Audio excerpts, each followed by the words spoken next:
Hello. হ্যাঁ, কি করো তুমি? খাওয়া করছো? হ্যাঁ, খাইছি। কাজ কাম শেষ করে আইসা একটু বসলাম। তুমি খাইছো?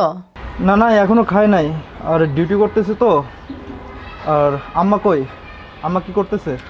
শোনো, আম্মাই কৈতরের মাংস খাইতে চাইছিল। একটা কৈতরে না আমারে ভুনা করে দিছিলাম।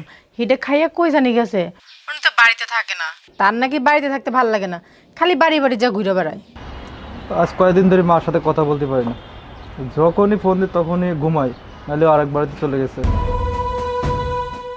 আর শোনো, তুমি মা আসলে আমার ফোনটা দিও। তোমার কি ওটা কল লাগবো? তুমি আগে টাকাটা পাঠাও। তুমি টাকা পাঠালে আমি মোবাইল কিনে দেবো। আর শোনো, তুমি যে টাকা পাঠাইতে চাইছিলা, আব্বাই এদিক দিয়ে একটা জমি কিনতে চাইছে। এখন তুমি টাকাটা পাঠাইলে আব্বারে করে টাকা দিতাম। আব্বাই কি তোমার টাকা একবারে মায়েরা খাইবো? হ্যাঁ, আব্বা তো তোমার টাকা তোমারে ফেরতই দিব। কবে টাকা পাঠাইবা তুমি? তুমি আসলে বেশি কথা বলো।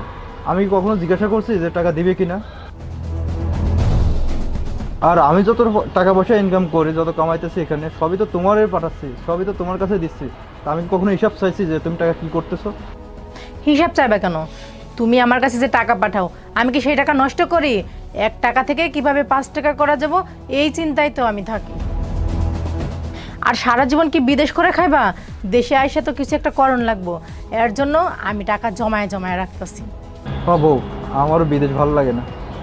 আমিও চাইতেছি দেশে এসে একটা ব্যবসা করব। আচ্ছা ঠিক আছে, ডিউটি করতেছি তো, আর টাইম নাই, পরে কথা বলবো না। আচ্ছা ঠিক আছে, আম্মা আসলে আমি তোমার মিস কল দিব নি।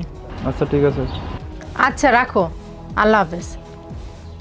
উফ, ফোন দিলে খালি মা মা মা মা, আর ভাল লাগে না যত সব। বৌমা।